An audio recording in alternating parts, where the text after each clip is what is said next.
you don't really know who you are or what you are until you put a really big challenge in front of you.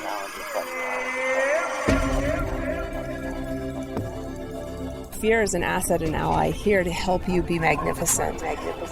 This crazy, silly, stupid idea to run across the Sahara Desert.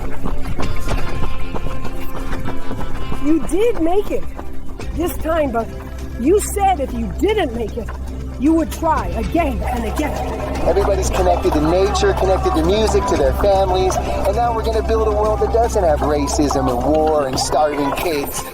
I kept telling myself, run at me, and just keep smiling.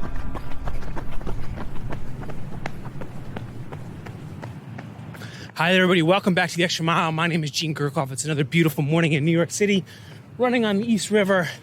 It's early and the sun is just a sliver to my left coming up over the buildings. Beautiful sunrise. The leaves are turning yellow because it's the fall. Perfect temperature. A lot of runners out. We're just a couple weeks out from the New York City Marathon, so you can tell there's a lot of people getting in some of these last training runs. I'm doing the New York City Marathon in a couple weeks. Cannot wait. Feeling really excited for it. It's my favorite day of the year. And in honor of the New York City Marathon, we've got two really special interviews lined up for you this week and next week. And this week's is with Bobbi Gibb, who is the first woman to run the Boston Marathon. Now, back in the spring, over the Boston Marathon, we released another interview with Catherine Switzer, who is the first woman to run the Boston Marathon as a registered participant, because she actually registered for the race using her initials KV Switzer, and the race officials did not think that might be a woman, because actually back then, since women weren't allowed to run the race, they weren't allowed to run anything over 1.5 miles, there was no gender specified on the form. And so, of course, Catherine ran. She got a number, 261. There's a famous photo of race director Jock Semple trying to knock her off the course. And the interview with Catherine is amazing. If you haven't listened to that, make sure you go back and check it out. But a year before Catherine ran, Bobbi Gibb ran. And the story that she tells of her journey to the Boston Marathon and what it was like for her to run the Boston Marathon as the first woman to run, and having her mom drive her out to the starting line and hide in the bushes, and when she was discovered by the men in the field, how they reacted, and how the press reacted at the end, and how it changed her life. Really, really just incredible story. But Bobbi is not just the first woman to run the Boston Marathon. She is a Renaissance woman. She is an artist. She's an author. She has studied She has studied neuroscience and is very interested in research on things like ALS. She's an incredibly interesting and spiritual woman, as you will hear in this interview. We walked in Gloucester, which is like this beautiful little sea town outside of Boston in Massachusetts. It's just so picturesque. We walked along the beach, which you'll be able to hear, and the way that the environment comes together with Bobbi and everything that she's saying is really, really special. So I know that you're going to enjoy this interview. Before we jump into it, of course, I do want to give a huge thanks to our partners at Aftershocks. As you know, they make the amazing open ear bone conduction headphones. They don't go inside your ears, they rest on your temples, and through bone conduction, which is like micro vibrations on your temples, that's how they get the sound into your ears. And they're great for many reasons. One, like for example, when I trail run, I can listen to my music and still feel connected to nature, hear the wind in the trees and the birds and the trail under my feet. When I'm running in the city, there's somebody wearing Aftershocks right now that I just passed. I'm always on the lookout. When I'm running in the city, I get to hear the cars and people around me, which is important for safety. Get to hear Max in his stroller. But my favorite thing about them, as I've said so many times before, is how comfortable they are. Since they don't go inside my ears, they never fall out, which is a problem that I've had with every other pair of headphones. I'm always having to jam them in there, which is never very comfortable. So never have that problem with Aftershocks. And also just want to say they're sponsoring us. They don't have to do that. There's a lot of other things that they could be doing with their marketing budget, but they're choosing to sponsor us because they care. That's the type of company they are. And for me, that counts for a lot.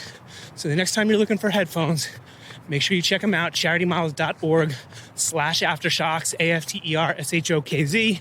There's a code on there, MILES, which will save you $50 off of one of their bundles, which includes the headphones and some other stuff as well, which is nice. And then also, since it's a New York City Marathon spirited episode, I want to let you know about another podcast by our friends at Bib Rave that Aftershocks is a part of as well. And it's a little behind the scenes of the New York City Marathon. So if you're wondering what goes on behind the scenes of the New York City Marathon, make sure you check that out. Just go check them out, Bib Rave podcast. And yeah, huge thanks to Aftershocks. We really, really appreciate your support. Huge thanks to Bobbi Gibb for taking the time to walk with me and to show me your art studio out in Gloucester. And huge thanks to all of you for joining us. Wherever you are, turn up your volume, and turn on your charity miles, and come along for the walk or the run with me and Bobbi Gibb in Gloucester, Massachusetts. Every mile matters.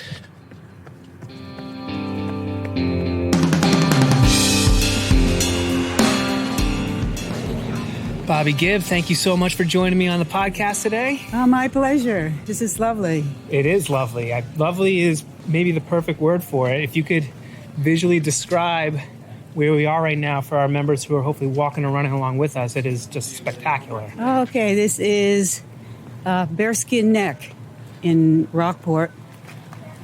And it's a beautiful little town.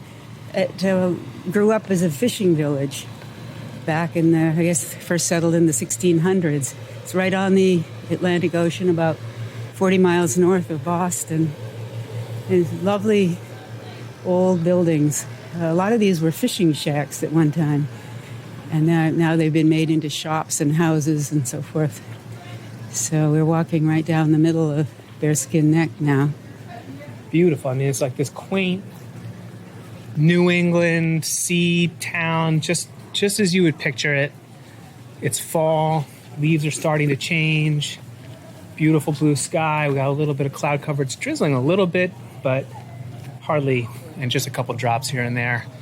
And I am really excited and honored to be walking with you right now. Well, this is a lot of fun. Yeah, and this beautiful little peninsula sticks out into the ocean and encircles what they call Sandy Bay, which is a lovely bay with a lot of fishing boats, mostly lobster boats.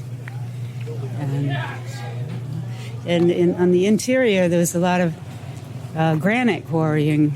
Still a few active quarries, but in the old days when they paved the roads with little cobblestones made of granite, a lot of the paving for New York City came from these granite. Really? Yeah.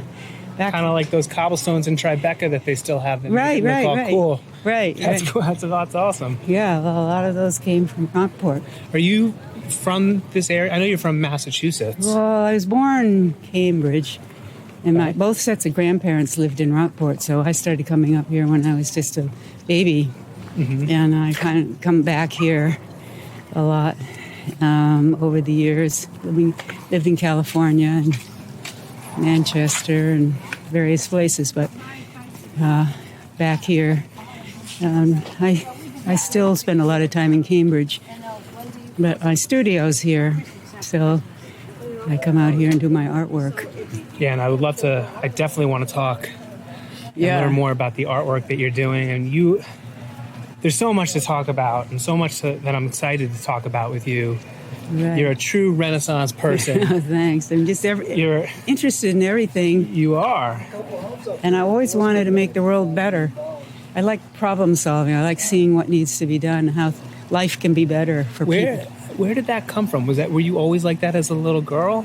Yeah, I've always been like that. I've always been curious about everything. My dad was a scientist, and he encouraged my curiosity.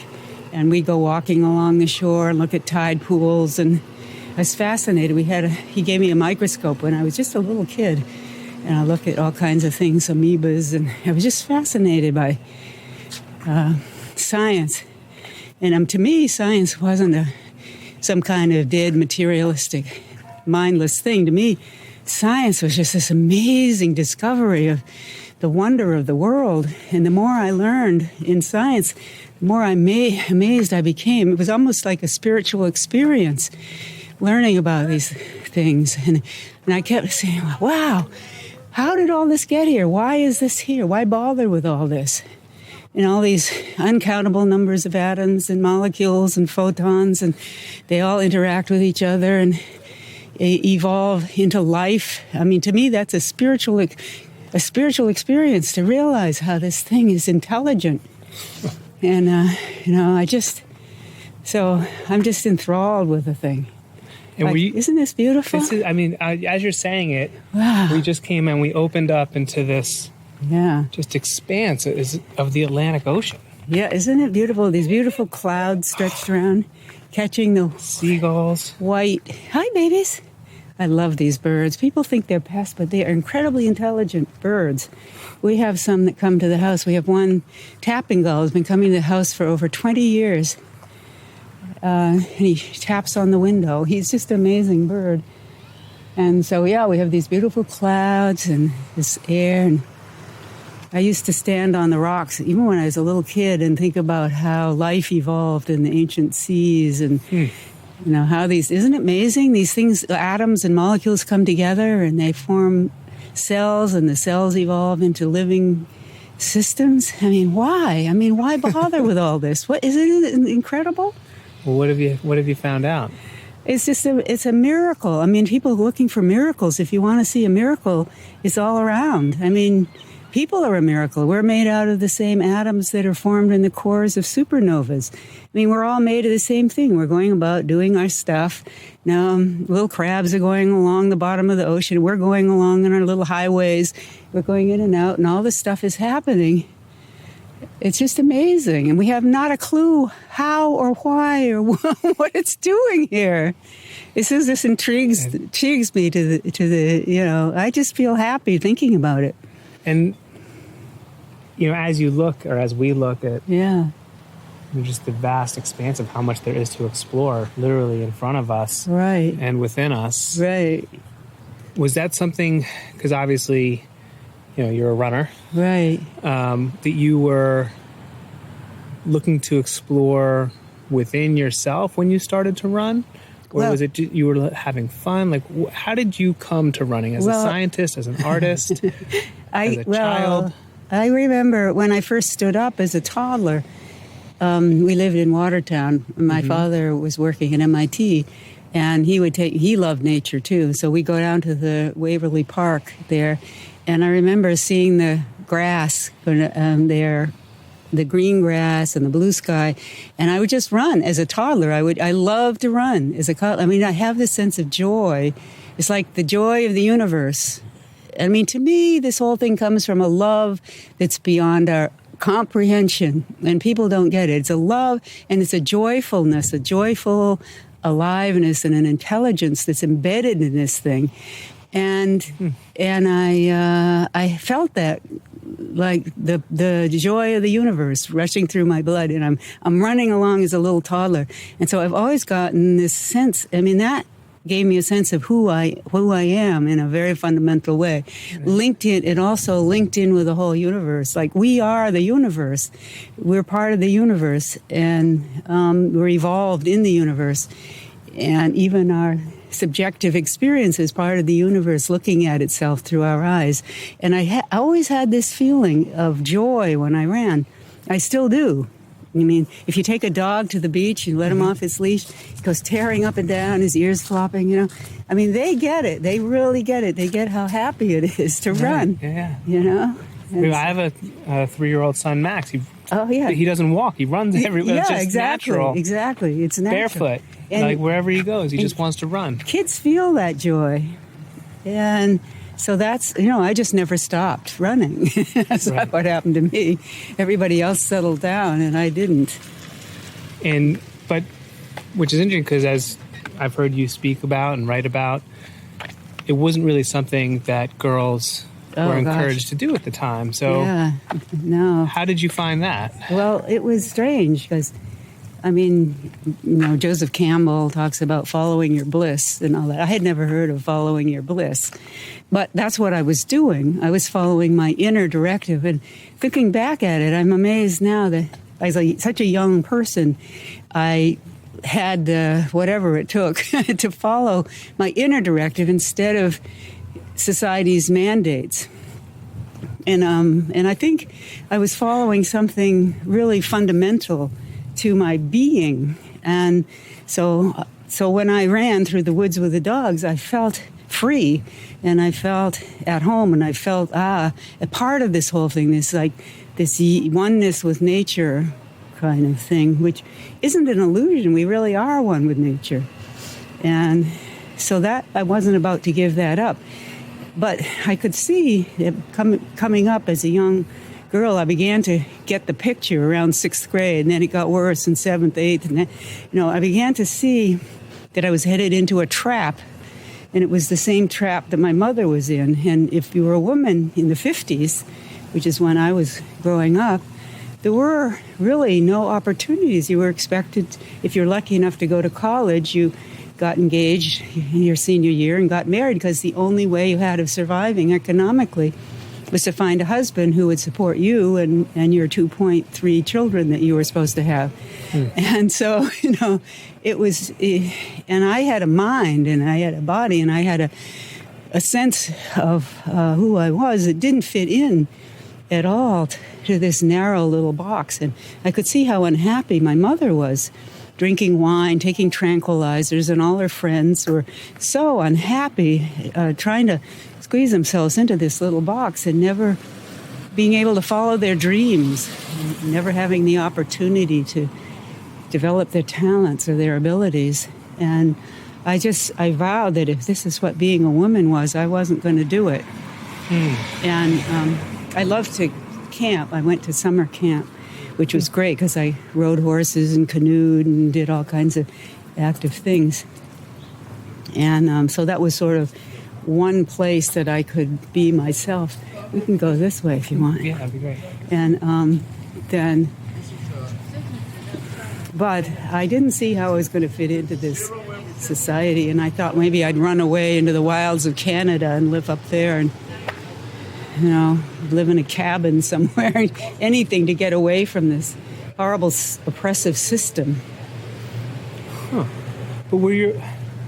And I kind of know the answer to this because I've heard you speak about it before. I know you're a lawyer, I'm a lawyer. They tell you not to ask a question that you don't know the answer to. So I know a little bit of the answer, but I don't know the whole answer. Yeah. How did your parents encourage or not encourage this feeling of yours? I look back with great compassion on my parents now because my mother thought she was doing the right thing by trying to force me to conform to all the deadening social norms that made her so unhappy. And yet somewhere deep inside of her, she sympathized with me. She empathized. She wanted to be free too, but she thought she was doing her duty to try to make me conform to all these. So she's spent most of her adult life trying to keep me from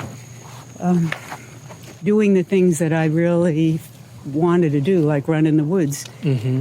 And but she didn't stop you. She tried, though. How did she try? Well, when I was little, it was by physical abuse, basically.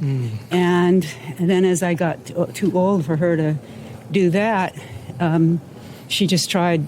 She tried talking with me. She tried threatening me. She, wanted me to see a psychiatrist, which I did. And of course, he was appalled that I was a young lady running at my age. And so I was fighting everything, my parents, the social norms, the psychiatrist. He'd say, tell me about this feeling of oneness you have with nature. And he's scribbling away in his book. I'm sorry. It's horrible to be misinterpreted by people.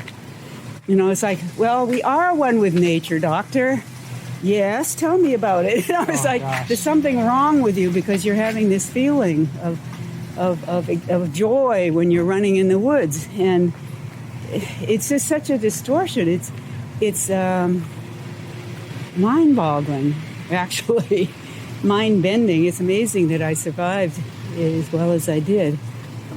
But I had a lot of spirit and a lot of guts. How about your father? My father, he loved me very much.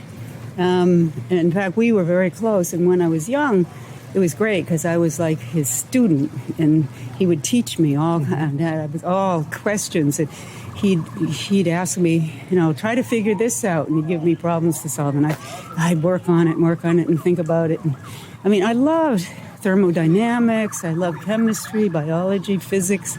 I just lapped all that stuff up. And he gave you the microscope. He gave me the microscope. We'd get pond water. We'd look at things. And so he really liked it. But it was when I got into adolescence, and God forbid, when I started dating men, he was really overprotective. But there's still a deep love between us. Right. In fact, when he died, he told me that of all the people in his life, he had always loved me the most. Aww. And I was so sweet. That was so sad. But anyway, there was a close bond there. And I love my mom, too, but it was harder with her. My dad was sort of warm and fuzzy and actually kind of motherly. And my mom was always a little shy and awkward. So, but you were, in some ways, maybe not with the running, but with your education, being encouraged. Yeah. Perhaps in ways that other young women or girls weren't. Right. And you went to college. You started at Tufts. Is that where you started? Yeah, I went to Tufts School of Special Studies, and of course my dad taught chemistry at Tufts, so that was good. And the idea you wanted to be a doctor. Is that I right? wanted to be a doctor, but I loved biology, and I think what I really wanted to do was to be a research scientist, but it wasn't clearly defined in my mind. That wasn't something that was open to women, but being a doctor, very few women were in medical school. It was, 3% or something. Mm-hmm. And it wasn't so much that I wanted to be involved with treating disease, because I was thinking more in terms of creating health. Right. Like, how do we create health? I always try to come at things from the positive view. Okay, it's very good to fight disease, but how do you fight disease? The most effective way to fight disease is to create health. Mm-hmm. And so I was in a bit of a dilemma, but I loved science and organic chemistry. And I loved physics and biology, and so I was just lapping this stuff up, mathematics. And, philosophy. Chocolate store. We might have to go in They make their own chocolate in there. This is Tux candy. Yeah. I don't know how we got walking up this way. Oh, should we have gone a different direction? No. I'll follow. If you just lead the way, I'll kind of follow you. This is. I think the chocolate store was magnetically calling me. Yes, I think so. A little more. Well, we can walk a up. very New England steeple up there on the left. Yeah. Wow. I mean, this is like as New England as you get. It really is. This is old-time Americana. Very. And we have the 4th of July parade here and everything. It's a neat little town. And so were you running, through the woods while you were in college? And yeah. When did the idea come to you that you wanted to run the Boston Marathon? Well, that was late in the game because I was already running, and I was at Tufts School of Special Studies, and I met a guy named Will who was running cross country, and I had never really heard of cross country, and here's the guy who's running 5 miles, and I was 5 miles without stopping, so I started to run along with him. At first, I was out of breath and stuff, but I very quickly began able to catch, run along with him, and we ran all over Greater Boston together. We'd run in the woods together and so forth. So that's where I got my first taste of actual distance running. Mm-hmm. And then he graduated and joined the Navy, and that was in the middle of the Vietnam War. I mean, now we're into the 60s. And the 60s was a tumultuous time. We had the Vietnam War going on, all the war protests, with the civil rights movement. The women's movement hadn't really started yet. I should say the second wave, because the first wave had resulted in the women getting the vote. Mm-hmm. But that was only 40 years before. Before this time, when I was, in the 60s, it was 22, mm-hmm. something like that. So only 38 years ago, the women, up until then, women had not even been allowed to vote. And so you can imagine, This was still like Pride and Prejudice. The only way a woman could survive was to get married. Well, you could be a secretary or a grade school teacher, but you were expected to get married. And as soon as you got married, you were expected to leave your job and be a full-time housewife. Which is fine. I wanted to be married. I wanted to have children, but I had so many other things I wanted to do too. So that's the 60s. So, of course, and also Rachel Carson in 1962 wrote Silent Spring, yeah. And that was kind of the beginning of the environmental movement. And of course, I was involved with that for many, many years. I mean, we worked on Clean Water Act, the Clean Air, all this stuff that we now take for granted. We were working on in those days, many of us, thousands of people working.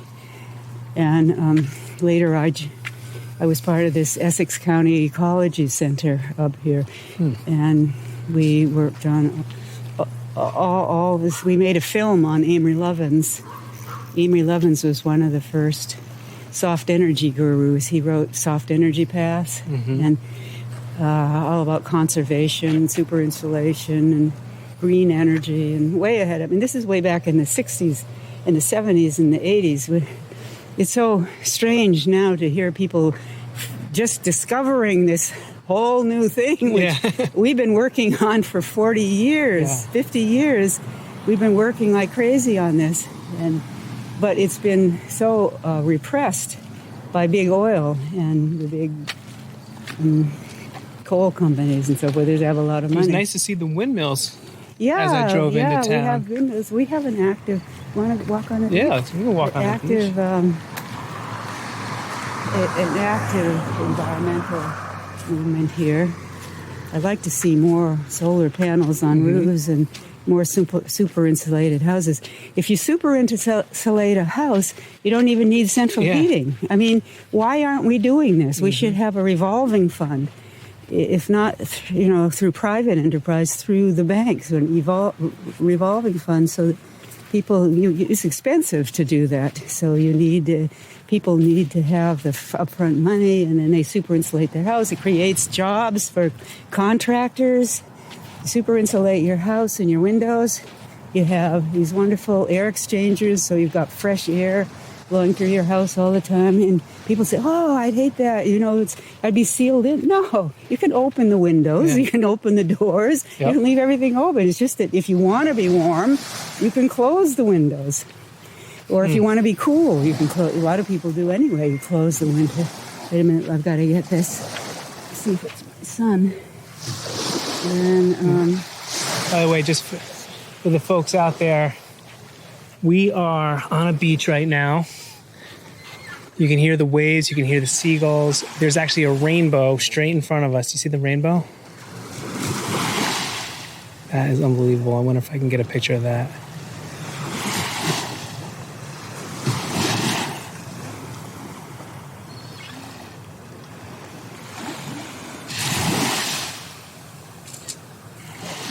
Wow. Don't you love that sound? It's incredible. It's nice to just kind of let the podcast record and pick some of it up. Yeah.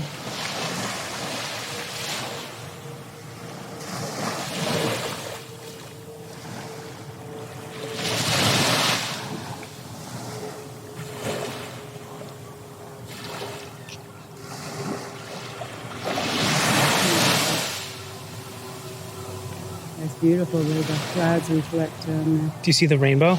Yeah. Wow, that's neat, yes. That's a sign, a good sign. Yeah. Good things are coming. So, okay, we can walk. You want to walk up and down the beach? Yeah, we can walk up and down here. Can we take a quick picture while we're here? Okay, great. Oh, us? Yeah. Oh, okay. That's perfect. Excellent. All right.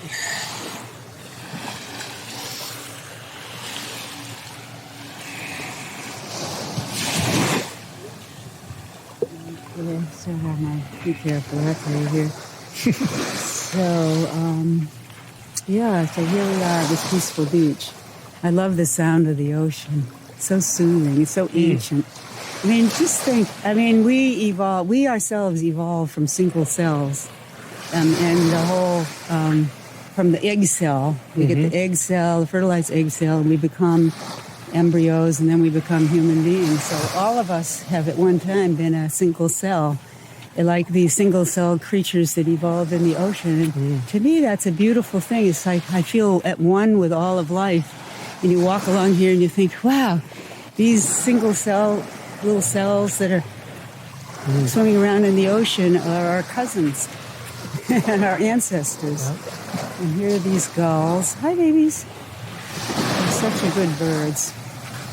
Anyway, so... In a way, it sounds a little trite. My son is 3 years old, and he's super into the Lion King right now. Oh, I love the Lion King, yeah. And so he goes around singing the Circle of Life. Oh, it's perfect. No, so it's very, perfect.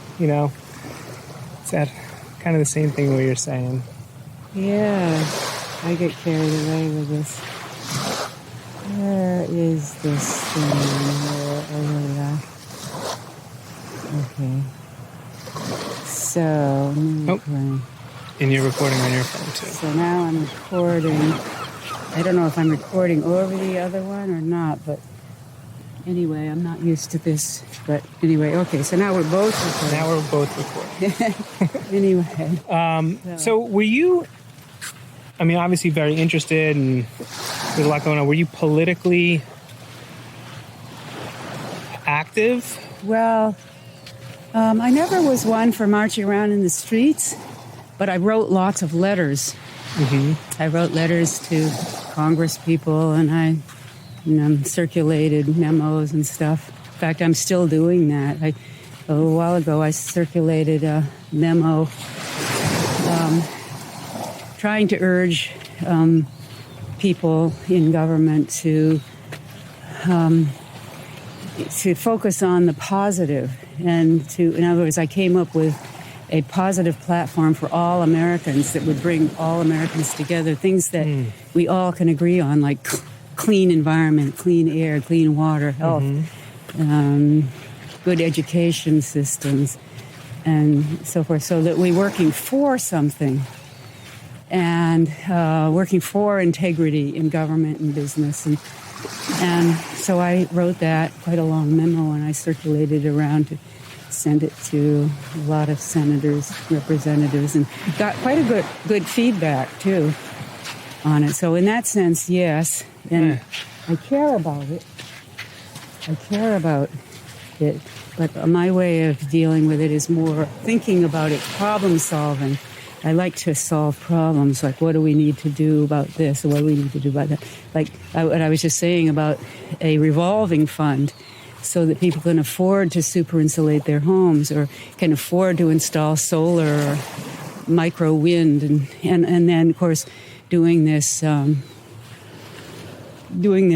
on Amory Lovins was economic, but it's also political, because there has to be both the combination of the political and economic systems working hand in hand. Green energy. Green energy could provide millions of jobs. Mm-hmm. And there's absolutely no reason why we shouldn't be doing that. We should be doing that. So, in that sense. And I wrote a book called The Art of Inflation, in which that was back, actually, when Carter was president in the late 70s and early 80s, because we were having a terrible time with inflation. Nobody seemed to know what inflation was or what to do about it. And so I wrote a book on that. I studied that. I read and read and read and read. And I wrote a book on what is it? One of the things I love about, what you were just saying about trying to bring people together and find the commonality. Yeah. That too goes into one of the things that I've heard you talk about with regards to when you first ran the Boston Marathon, is that you wanted to make a statement, right? But you didn't want to be antagonistic. Exactly. Because Can you share a little bit about how that all came about? Well, of course, I trained for 2 years for this, and we can get into how I trained across the country. That's a wild story. I've heard that story. Right. When I got this letter that said women are not physiologically able to run marathons, and furthermore, it's a men's division. So you wrote to them and you said, "Hey, I'd like to run. Can I run?" Yeah. Would you send me an application so I could get a number? And that's when I get this letter. Women are not physiologically able. I didn't hide my gender. I was very open with it, and not physiologically able to run. We can't take the medical liability. And so here it is again, this prejudice. And this is the whole tragedy of prejudice, is this group typology, and people are lumped into these groups. And if you belong to a certain group, there's a certain stereotype that people have, and if you belong to a certain group, you can't be who you are. You can't go to law school. You can't go to medical school. You can't run marathons. You can't get a job doing what you love. You can't get into certain schools. And this is prejudice. And I'm always trying to say we have to get beyond typologies. Who you are as a person that matters, not what group you belong to. And so at that point, I realized that my running was going to be a social statement. And so I figured if I could prove this misconception about women wrong, it was going to throw into question all the other misconceptions about women that have been used for virtually centuries to keep women basically subjugated in these little box where you just couldn't get out of. You had no economic or political power. You were condemned to this little cell for your life. It was horrible. And I just couldn't live in a world like that. So I thought, maybe this will help. But I knew I had to do it in an upbeat way. And because a lot of men agreed with me. A lot of men really, and then of course when I ran the marathon and the men saw I was a woman, instead of throwing me out, which they easily could have done, they supported me. They said, "Gee, I wish my wife would run." They were happy that I was running because I did it in an upbeat way. Because another thing I want to do is end this stupid war between the sexes. And so show that men and women can share all of life and they can be friends and do things together. Like these guys were my brothers. And it was neat. And, they respected me and I respected them. It was great. And that's what I wanted. So when you said that they could have thrown you out of the race. Well, how did they, I guess, can you paint a little bit of a picture for how that went? Okay, so I had written from my application from California, and I took the Greyhound bus back, and I arrived. You took a Greyhound bus from California to Boston to do the race. And I read the day before the race. I called my parents from Boston. They didn't know you were coming. They didn't know I was coming. They didn't know I was training for the marathon. They didn't know anything because I knew from experience that they would try to stop me. Not many people knew I was going to do this. My friend Gail knew, Gail Willard, but my parents didn't know. And so I arrived in Boston. I called from the bus station, and my mother said, "Well, where are you?" I said, "Well, I'm in Boston." And she said, "Boston? What are you doing in Boston?" I said, "Well, I've come to run the Boston Marathon." Well, dead silence on the end of the phone. And so they actually thought, my dad actually thought I was delusional and that somehow I had gone around the bend. And now the poor dear, we always knew she was nuts running in the woods like that, but now this has gone too far. She thinks she's going to run the Boston Marathon. And so he was very, of course, upset. He thought I was going to kill myself or die or something trying to do this. So the next day he left the house very upset that I might actually try to do such a crazy thing. But I convinced my mom to drive me to the start. Well, I knew because I knew I was doing something I wasn't supposed to do. How did you convince your mom to drive you to the start? I told her, but this is amazing because she spent her whole life trying to get me to conform to these deadening social norms, as I said. And I said, Mom, this is going to help to set women free. And it suddenly clicked on her. And I was like, almost tears came to her eyes. And for the first time in my life and in her life, she was actually on my side. And she said, okay, I'll drive you to the start. So we drove, I think we drove to Wellesley, and then we drove out along the course. So I'd never seen the course. I wanted to get an idea of what it was like. And she let me off on the outskirts of Hopkinton. And I was dressed in my brother's Bermuda shorts and a pair of new boys' running shoes, which was a huge mistake, and black tank top bathing suit. But over that was a blue hooded sweatshirt. Because I knew if they saw me, I thought I might get arrested because I didn't know what I was getting into. I was going into the unknown. I knew they'd try to throw me out if they knew I was a woman. So I was doing all this.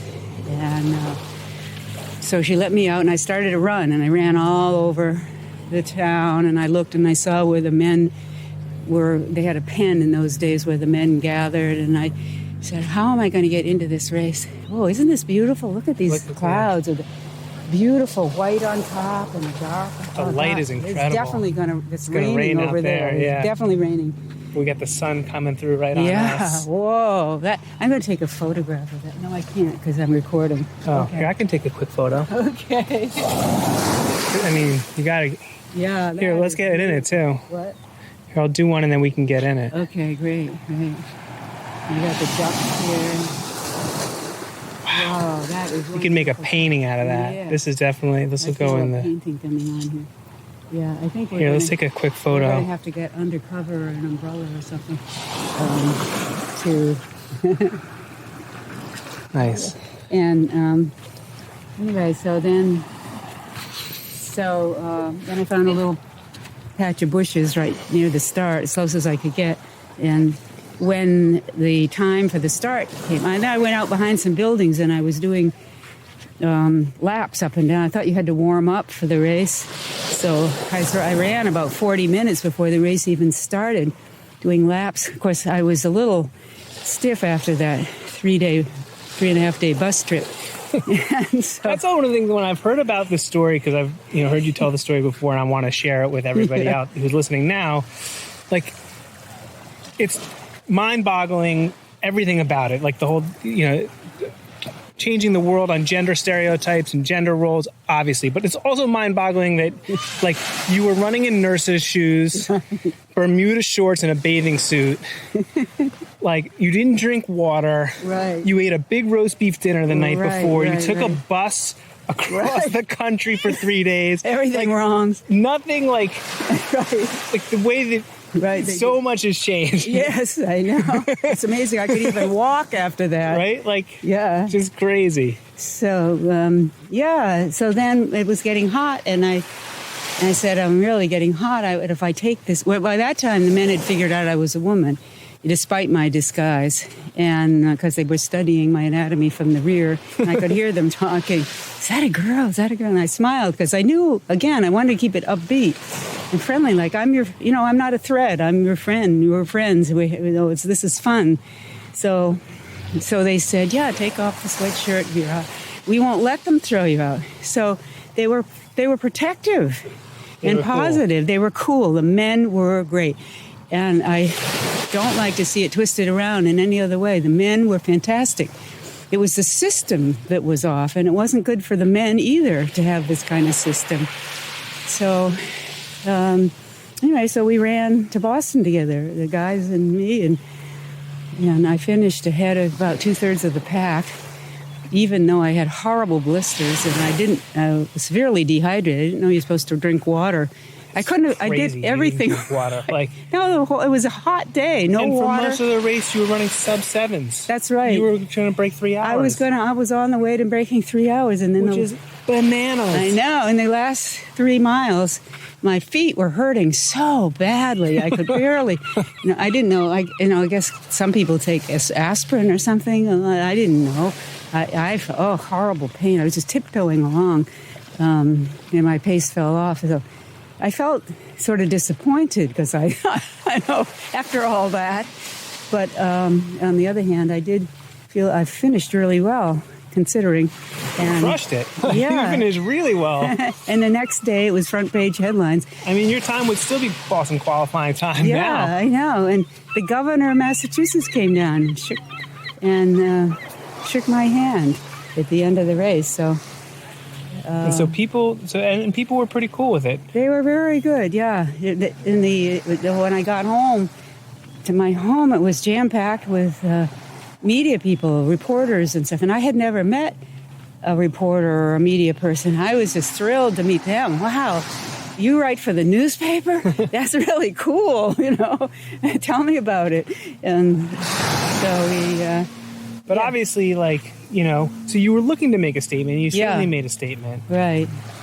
Things didn't, that didn't break open the world immediately. It did. Well, in a way, the AAU was already, there was a spokesperson in the paper. It said it was a spokesperson from the AAU.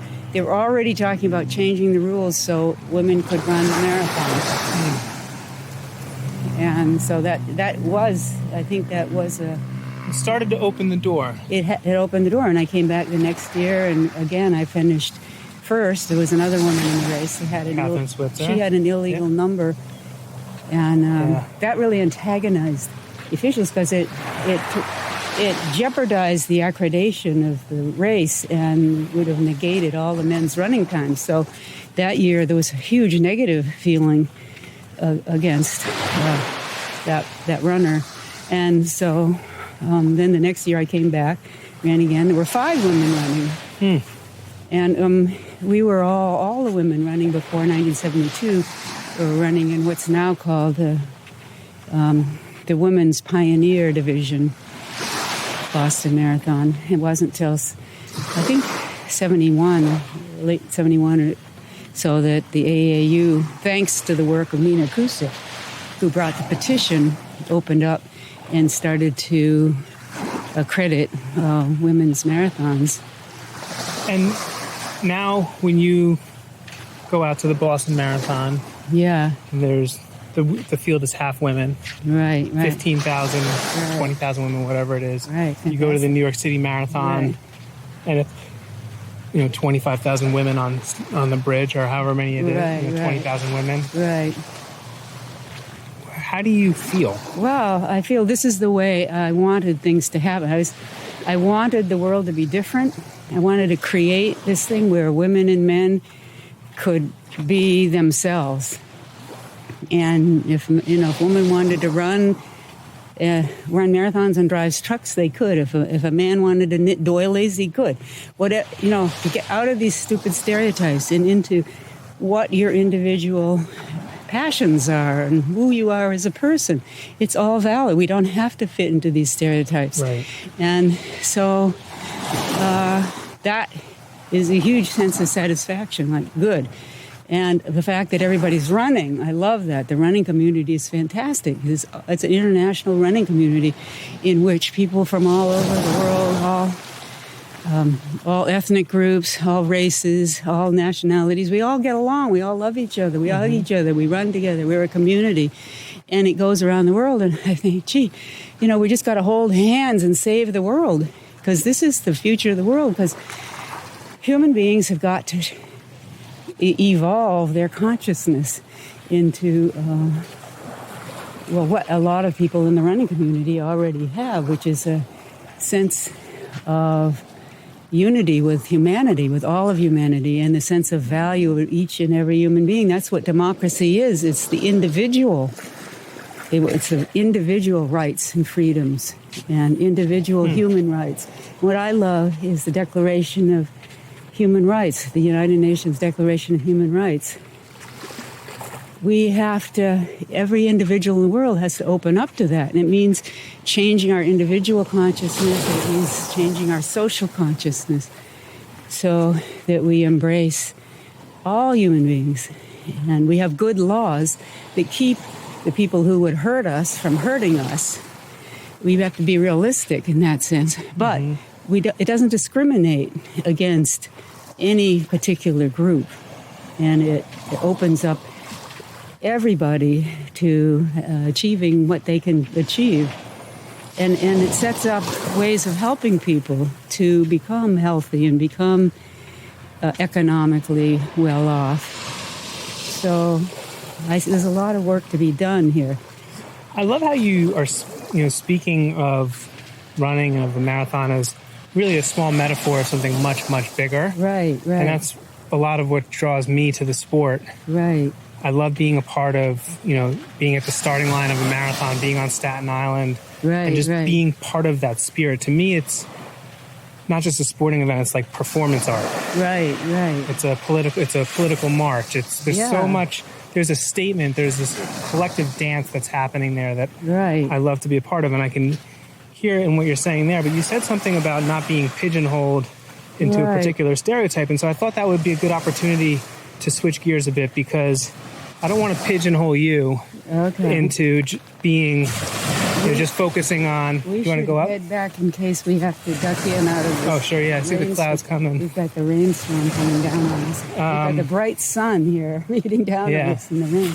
Yeah. I don't want to just, focus on you as, this groundbreaking, world-changing first woman to run the Boston Marathon, because you've done so many other things, and you're interested in so much more. And the more I've read about you, the more interviews I've listened to with you, I'm just like, wow, you're an artist, you're a lawyer, you tried to go to medical school and they told you were too pretty to go to medical school. The things, then, you passed the patent bar, which is wild. Oh, no, I passed the Massachusetts bar exam. So you were able to... I worked in the patent office, but I didn't take the patent bar because I had a young child that I didn't want to leave that long to. All right, well, I guess there's some stuff left for you to do. No, I enjoy working in patent law because I got to use a little bit of my science. Oop. What's this?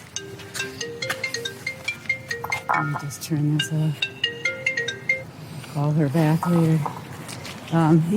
But I did pass the Massachusetts bar, and I practiced law in many different ways. The intellectual property was part of it.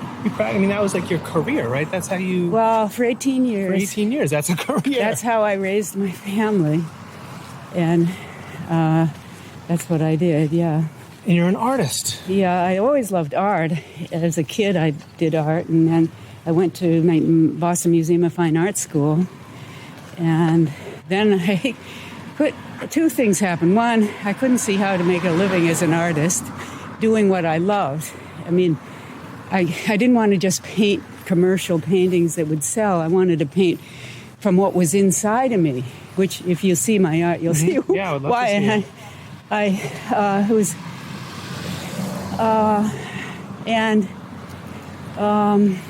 The other reason was I was curious about so many more things than just art.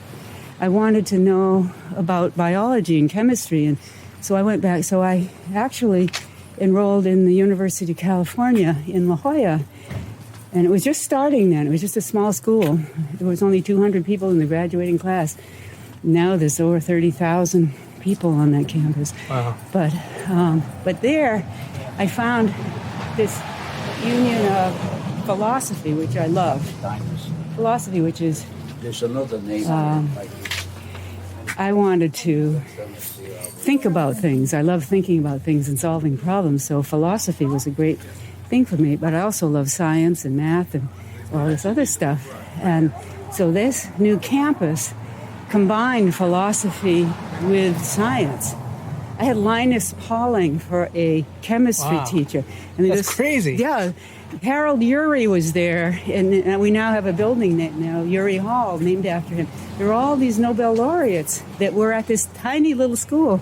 And no, we sit around at the coffee shop there, and we're talking with Nobel laureates, taking classes from it. It was just an amazing education. I love that place. Well, I fell in love with it. And, so there was a place I could really flourish.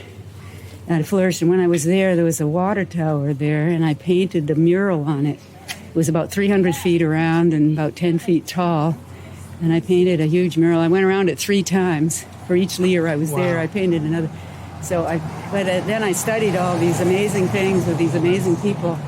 I learned so much, and I just thrived there. I wanted to spend my whole life just doing that, taking courses, being there, learning things, and so forth. But eventually I had to graduate, so I did. But you also, you studied neuroscience? Well, but I later. It like doesn't end. No, I know. You do like ALS research. So what I did, my first marriage didn't last, and so I remarried a doctor, and we were living in San Francisco, and he was in his 4th year of medical school. So I can't say I married a doctor; he was becoming a doctor, and so. Well, he told me I was too pretty to get into medical school, so I read all his medical texts.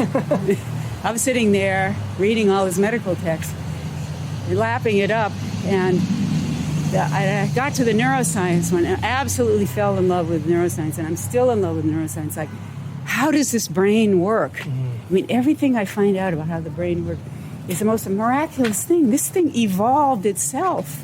This is amazing. Yeah. I mean, talk about, there's an intelligence to nature. It's just incredible. And so I've written a lot. If you read my book, Wind in the Fire, you know that I thought about neuroscience a lot, and I thought about consciousness. And this idea is, okay, we have this massive neurons, they're cells, they're all interacting. How in the world do we go from that to our subjective experience of the blue sky, the green grass, the people? You know, how does that work? What kind of world are we living in? It cannot possibly be a purely materialistic world of mindless molecules bouncing off each other. It can't be that. So what is it? You know, how do we get an inside view of our own nervous system? And if you read my book, you can see this sort of recursive self thing, this recursive self-activity, this recursive self-viewing is something that's not even contemplated in science, and yet it's something that's so fundamental. What does that mean? This recursive self-viewing means that the brain, recursively, that is, it's reflecting like when you say myself, it's a reflective thing. Mm-hmm. And so here is something that's looking at itself from the inside. In other words, when I was working at MIT, later with Jerry Leffin, I was studying the visual system. So you trace it up. Okay, the little receptors receive the photons, bouncing photons, and then it goes up into the thalamus, and then it goes from there into the visual cortex. And at each level, there's a more complex field of perception that is structured in the nervous system. But you keep going on and on and on, and you get to the end of it, and there's nothing there. There is no little man in there viewing the TV screen. The TV screen is viewing itself. And so that's what I mean by recursive or reflexive. We have a TV screen that's viewing itself. The brain is viewing itself from the inside. And to me, that is the most miraculous, amazing thing. And so I'm still working on that. I want to write another book on it, about this. And it's so interesting you're saying that, because lately I've been getting back into like my training and trying to like run a little bit faster. Right. I don't have a neuroscience background, so this is total conjecture for me. So maybe you can tell me with some actual authority how far off or on I am. But I feel like my limits, people say like, oh, it's mental or it's physical or it's mental or it's physical. I'm finding that it's neurological. Yes. Like I find that I Right. get to a place on like a long run, especially on a hot day when I get dehydrated, where Right. I think that maybe it's just not the nerves aren't firing from my brain to my muscles. Not that the muscles are cramping or the muscles are tired or Right, that I'm not mentally tough enough. Right, right. It's just that the signal's not going That's from the exactly brain. right. And so lately I've been imagining, kind of like you said, recursively, Right. just trying to imagine the neurological signal traveling from my brain to my legs and just Right, having that be the image. I don't know if it's working or not, but it's what you're saying is conjuring that image for me. Does it help you to run further and to push through that, or is it just to actually be thinking about it? I don't know. Yeah. It's an experiment. I'm in an experimental okay. phase Yeah, right now. Yeah, that'd be interesting. Well, it's certainly a very I mean, I know I can cover the distance. Like I know that I can cover whatever distance. It's a matter of like if I'm able to push through the if I'm able to keep my speed and not Right. melt down. right. But it's interesting that Well, there certainly is a physiological aspect to it, yeah. and The other thing that you're making me think of is, the song "The Revolution Will Not Be Televised." no. It's a civil rights era song. Gil wow. Scott Heron wrote it. You would probably know it if you heard it. Yeah. But I mean, it's Nike made a commercial out of it, like a famous commercial out of it. It's in pop culture. Yeah. But it's a kind of like a spoken word, original hip hop song about Yeah. basically what he says is the revolution will not be televised. And when you hear it, you feel like, oh man, I got to, the revolution's not going to be on TV. I need to get up off the couch and make it happen, like you did. Right. It And happens that inside people's heads. That's what he said. Yeah. I did not think of that. Right. But Yeah. when I saw an interview with him, and he said, people got the message of that song all wrong. Right. What I was trying to say is that the revolution is what happens inside your mind. Right. That's what I've been doing all these years, is trying to get inside people's minds with these ideas. Right. And I'm not so much marching in the street, although that helps. That brings attentions to things. The march is what happens after the Afterwards. revolution. That's right. And when I heard him say that, I was like, oh. Yeah. That's true, and that's what I was saying a minute ago. What we need a change, a raising of consciousness in every. Which way would you like to go here? Either way. Okay. Well, look at this cat. You want to go out to the end again? Let's go this way. I don't know if we've gone this way. And there has to be a conscious raising inside of everybody's heads. Some people are there sooner than others. Some people are dragging their feet. Some people are way ahead of the curve. And that eventually leads to a social conscious when there's a critical mass of people who are, say, concerned about the environment or, human rights and so forth. And so the two things are linked. But changing people's minds. Yeah, that's what I'm trying to do. My whole motto is inspire with truth. So you come out with a new truth, like, a woman can run a marathon. That's a new truth. And that goes out into the social consciousness, and it penetrates into individual consciousness, and then there becomes a social movement, and then pretty soon everybody knows it, and the whole social structures and ideas change. We need to get either into your car or into... that rain is coming. It's almost on top of us. Yeah, we can either hang out in the coffee shop or we can drive to my place. Well, I'd love to see some of your art. Yeah, so maybe I'll pause the recording and maybe we can just finish up the interview in your studio and you can show us some of your art. Okay, would you be okay with that? Yeah, that'd be great. Although you'll have to pardon the way it looks because it's right in the middle of... I took most of it out to go over to Gloucester. Amazing. All right, so I'm just going to pause the recording now. I mean, we could end it, like what you were just saying right there is like...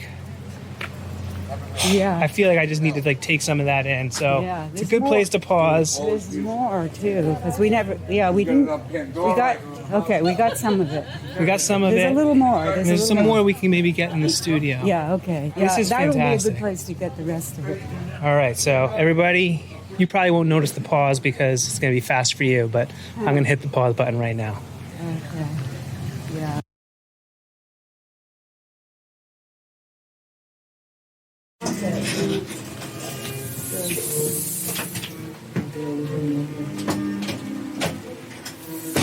Okay. So here we are in my little studio, which is mostly studio and some house. A little bit of house. And okay, so the paintings, I have to explain the paintings. Yeah, and I'll have to put some photos of them if you don't mind, and so people can see.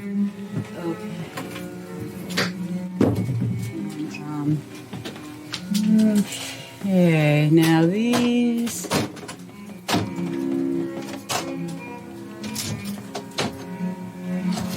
Oh, well, this painting is a sycamore. These I did in California, the sycamore. So I do a lot of. Are we recording? Yeah. Okay, let me turn mine on too. I don't know how this thing works. I'm probably recording over something else, but we'll try again. New recording number 3. Okay, so turn this down. Oh, the music is nice. Look at that. Yeah, isn't this nice? So this is sycamores, but this is a California painting I did. And of course I love nature, so a lot of my paintings are about nature. This is sea daisies. These are on the cliff in Del Mar in sea daisies, trying to get the sense of they're growing up towards the light and everything. Are these what kind of? This is acrylic. Acrylic. This is... and what is it, on wood or? What is this? Masonite. Okay. And this is a marsh maple or swamp maple. And so I did these in 4 seasons, and I actually was sitting there by the tree. This is summer. Mm-hmm. It's like Monet's haystacks. Yeah, I was going to say there's like an impressionistic feel to them. Yeah, and this is in the winter. My paints were actually freezing when I did this one, but it's the same tree in the winter. And then this one is... This is the one, it's in the spring, and it has this reddish tint to it. This is the Torrey pines, and they grow in California, just in one certain location in Southern California, these Torrey pines, and they have these huge branches. They're all intertwined with each other. That's a very different style.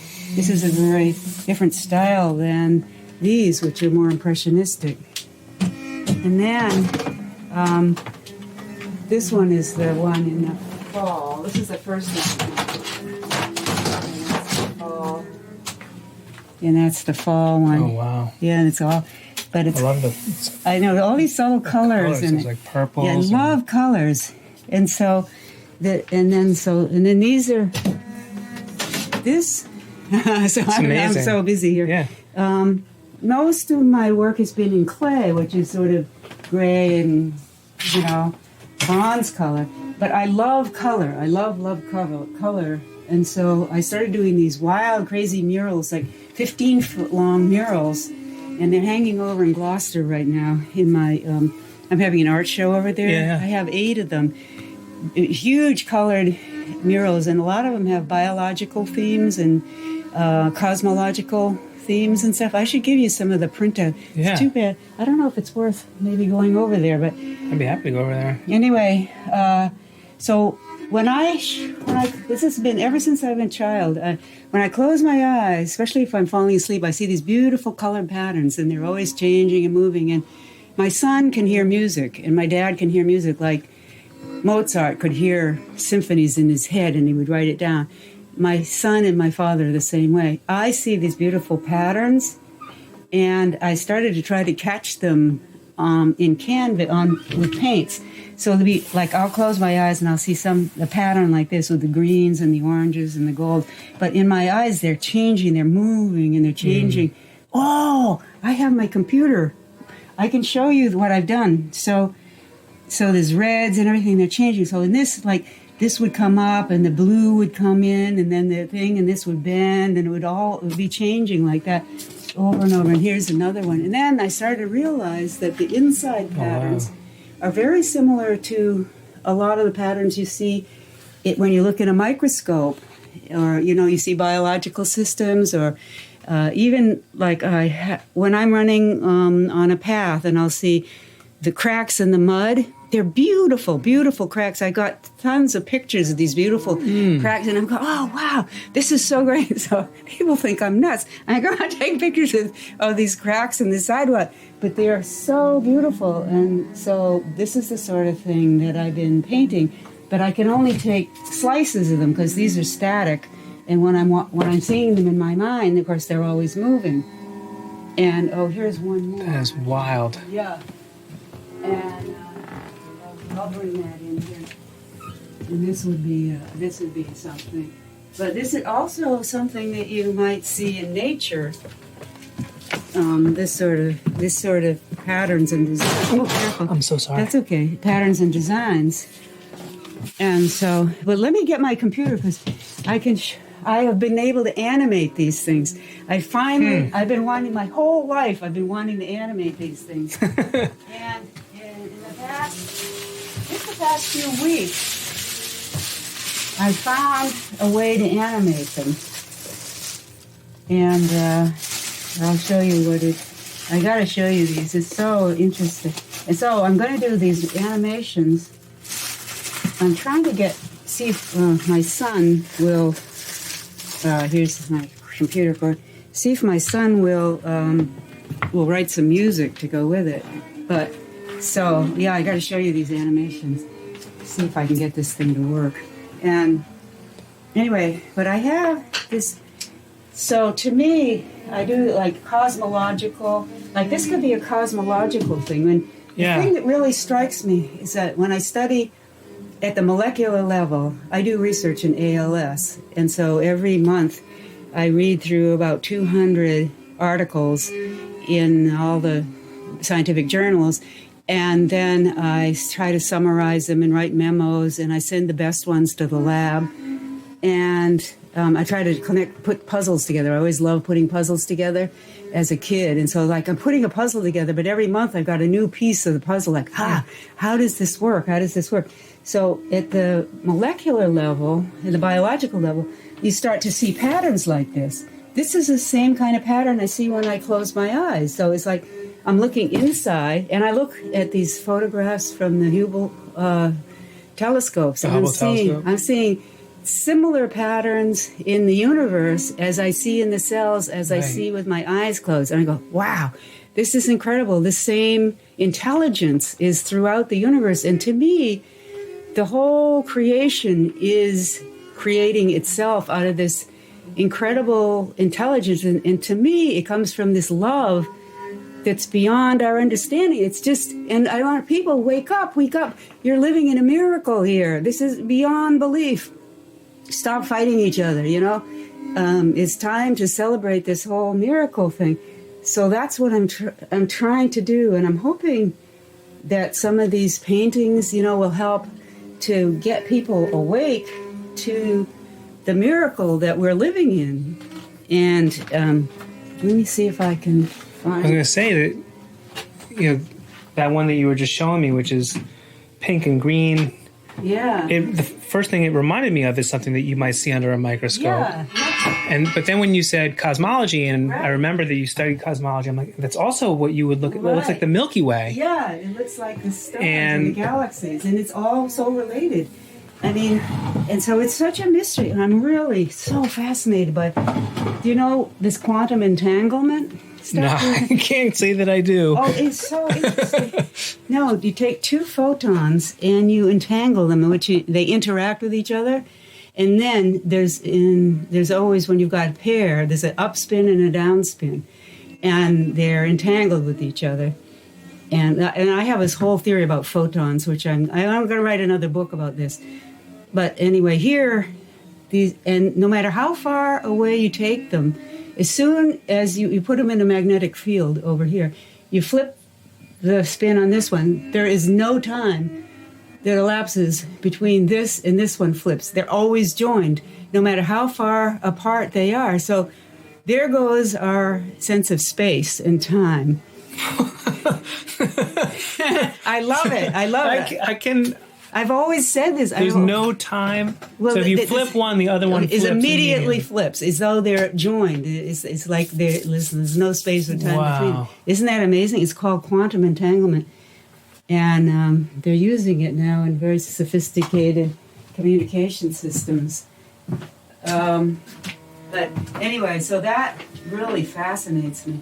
So a lot of my paintings are about this sort of thing, photons and electromagnet. If we saw my murals, you'd see evolution, and you'd see the cosmos. One's called Womb of the Universe, and it's got the development of subatomic particles, so-called particles. They're not really particles. It really bugs me when they call them particles, because they're not particles at all, but subatomic entities, and then atoms and molecules, and then living cells, and then creatures. And so there's an evolution that goes on at the subatomic level, not just life. These things evolve in complex. So the universe is created, or creates itself, as I would say, in a manner such that its parts can interact and form more complex systems. And to me, that is so incredible, and I don't hear anybody really saying that in science. But let me see if I can do a loop here. And let me see. Okay, this is so cool. This is really...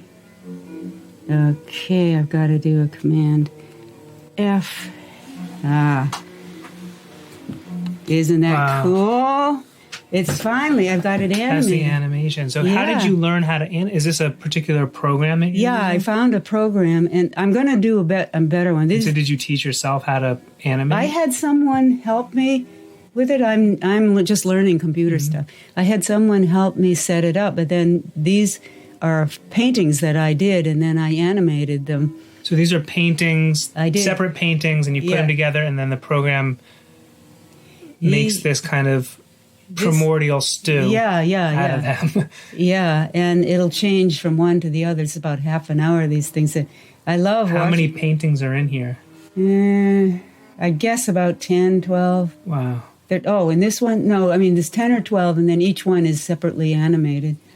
But it'll switch in a minute or two to another. And is this available online anywhere for people to look at? If I wanted to put a link in our show notes? No, and I want to link it to my website, but I'm not sure how. Maybe I can help you with that. Yeah, maybe. I know a guy that can help you with that. Oh yeah, I need help because I'm really a novice. I haven't had really time to get the computer thing, and so what I really want to do is put these together, maybe with some music. Oh, wow, look at that! See.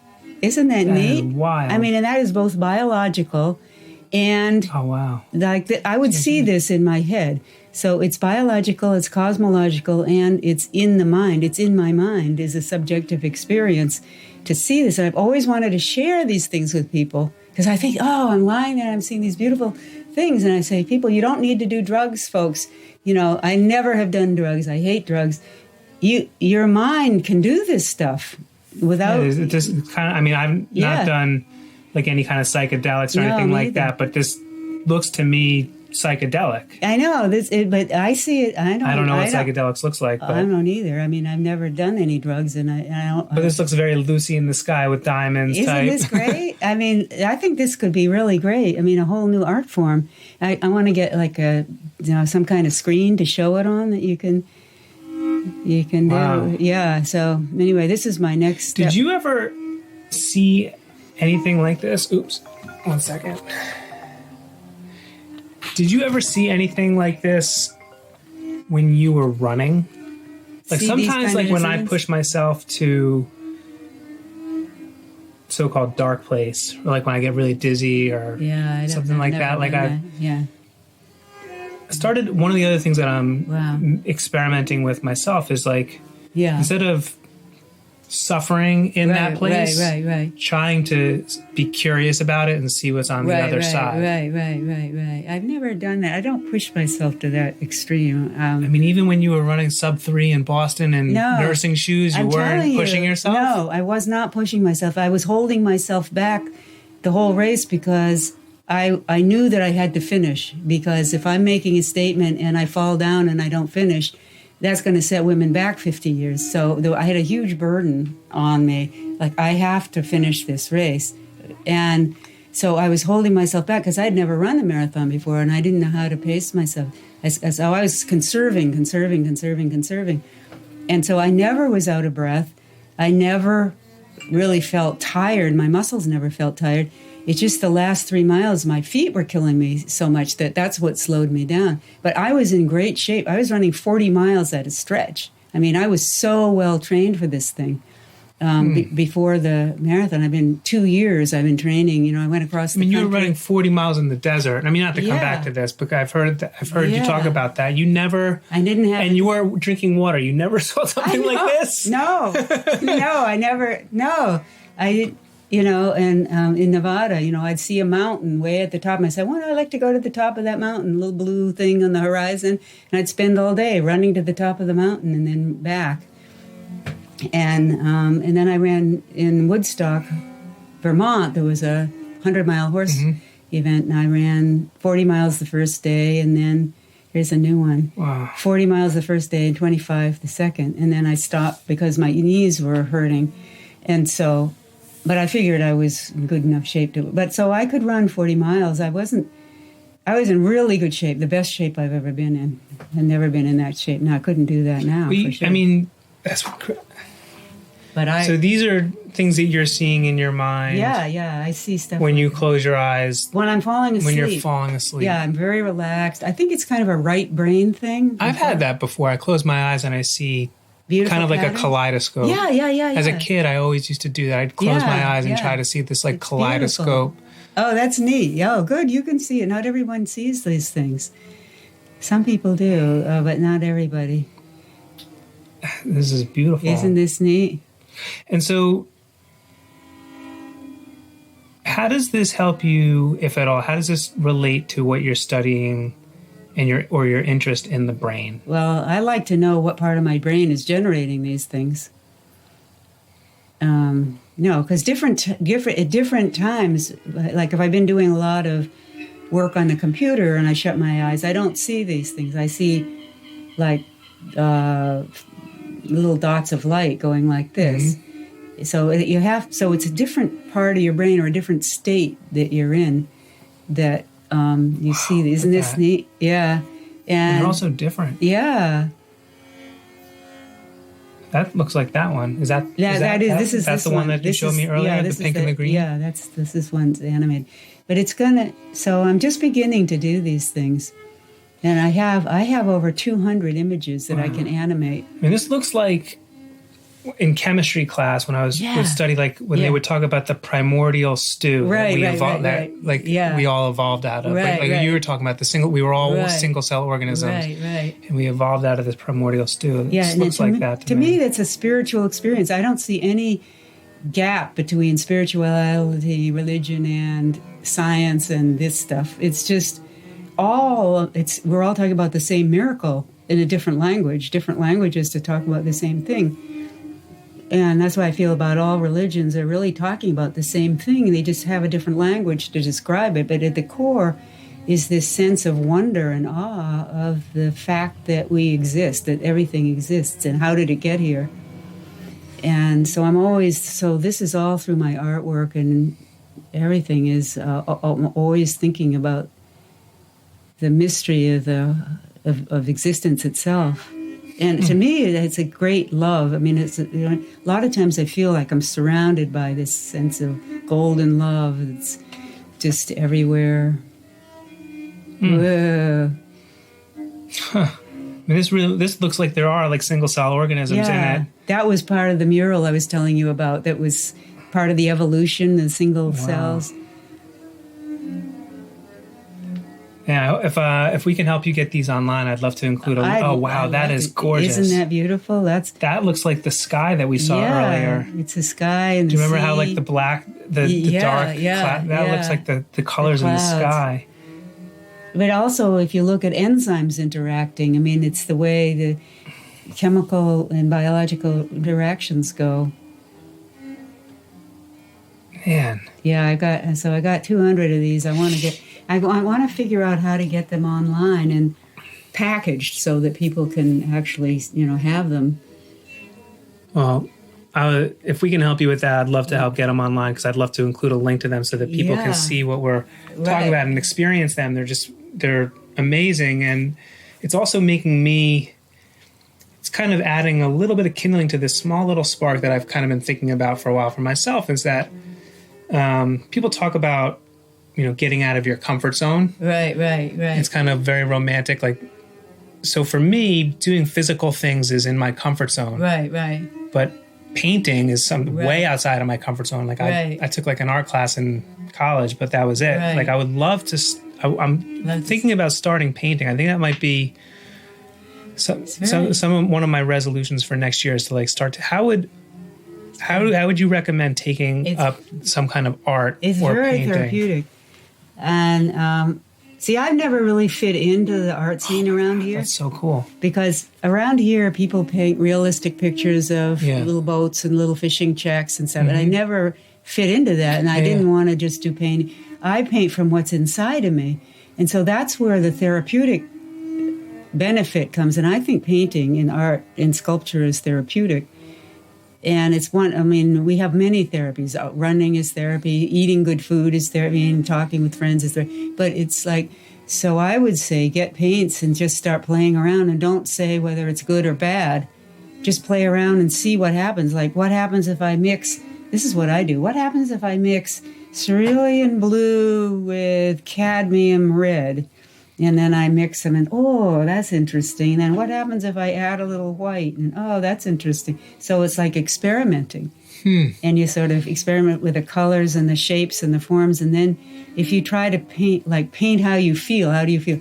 Well, I'm in a really bad mood, so a big blob of black, and then red lines through it. And so, it doesn't look like a little painting, but to me, that's the therapeutic value. And then a lot of them turn out to be really beautiful. Wow.